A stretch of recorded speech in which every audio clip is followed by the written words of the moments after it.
Good morning, students. Good morning. So this is your Debarshi sir once again in front of you and bringing before you absolutely beautiful story Indigo. So students, you must have heard the Indigo movement and how did Indigo movement play a pivotal role, an anchor role, a key role for India's freedom struggle. So when Louis Fisher, the renowned essayist in English literature, the writer par excellence, he interrogated Mohandas Karamchand Gandhi that in which year, the idea came to his mind that the Britishers should be thrown out from the country, should be evicted from the country. Gandhi replied that it was in 1970. So it was in 1970. Now what is the significance of the year 1970, my dear students? As a matter of fact, in the year 1916, the annual conference of Indian National Congress took place at Lucknow.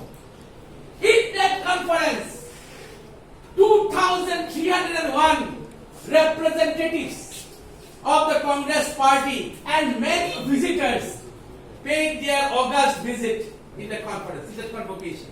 Rajkumar Shukla, he came to know from a reliable source that the only person who could solve their problem was Mohandas Karamchand Gandhi.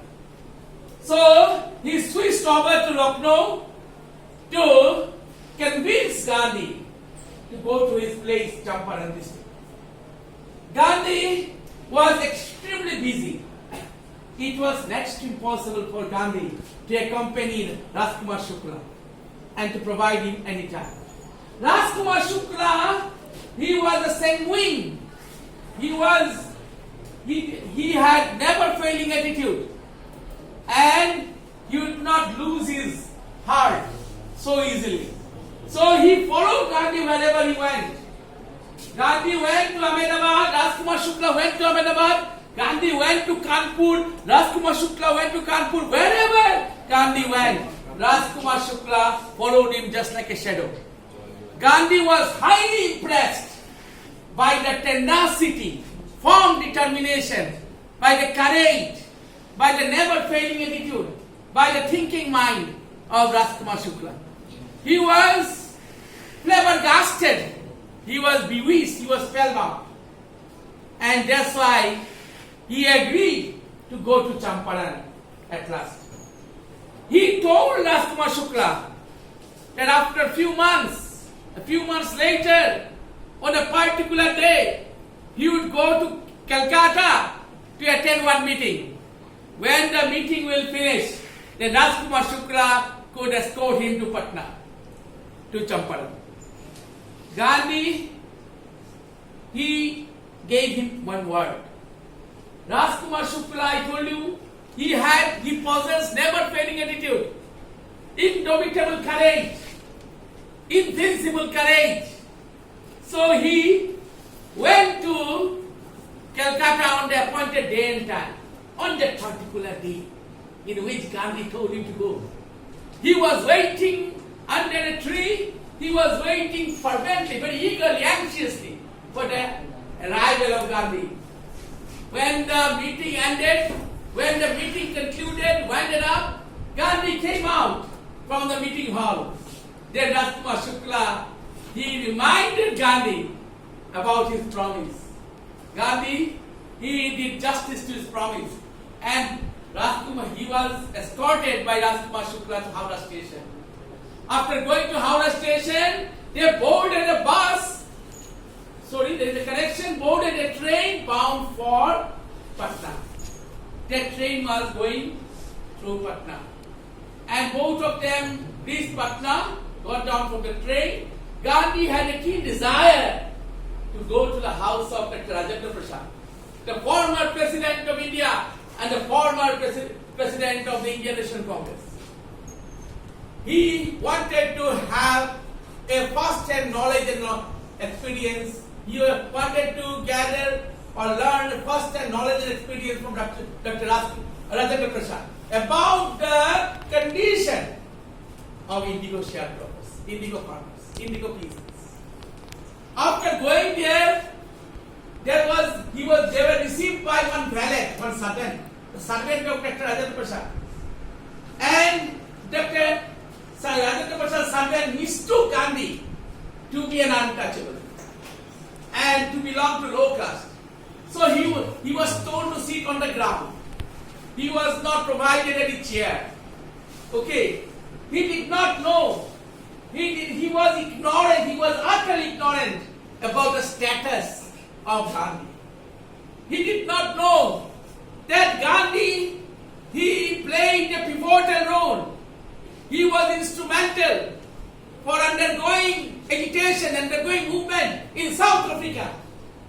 This is the man, the champion from South Africa, the Indian champion from South Africa. He did not know about it.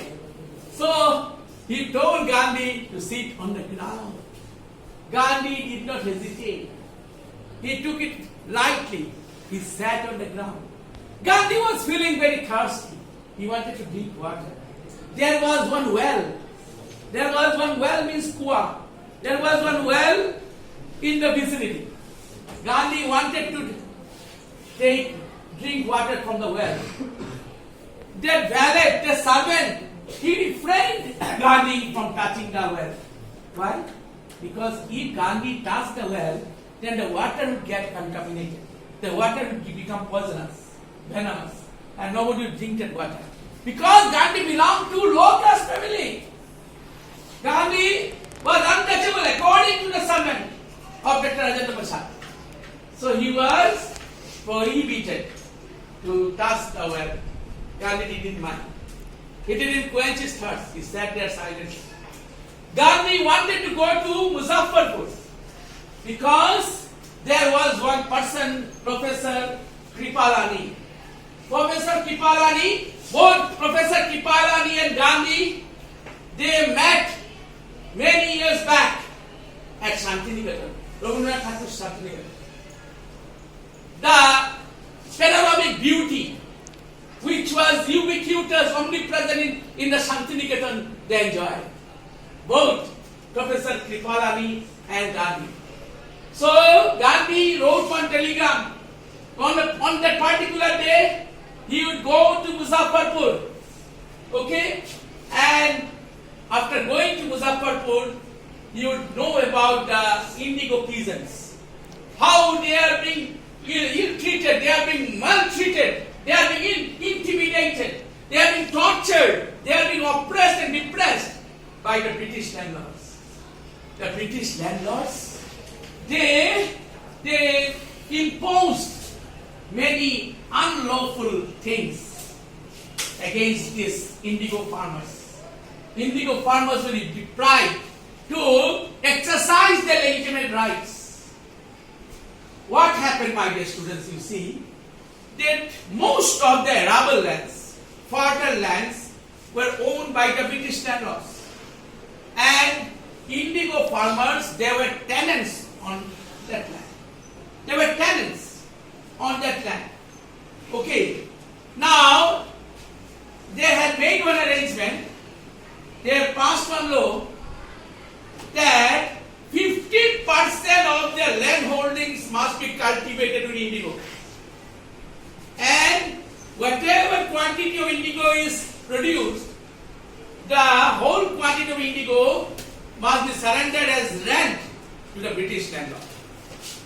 So the British landlords, they were betraying, they were imposters, they were betrayers, and they were intimidating the indigo farmers. Okay, now my dear students, after some time, the Germany started producing synthetic indigo. When Germans, they started producing synthetic indigo, then the price of indigo in the global market reduced, had diminished, had gone down. So now the British landlords thought that it was not profitable, it was not lucrative cultivate the land with indigo. So they wanted to avoid, they wanted to get rid of production of indigo. They would not produce indigo. But the indigo farmers, they had to pay compensation. If they are exempted, okay, then they should pay compensation. Again, the British landlords, they were betraying the trust. Okay, that is breach of trust. There are two things we notice here. One is breach of trust and unfair trade practice. So the British landlords, they were involved in unfair trade practice and breach of trust. Okay? Am I clear to all of you? Have you understood? Yes, sir. What it is?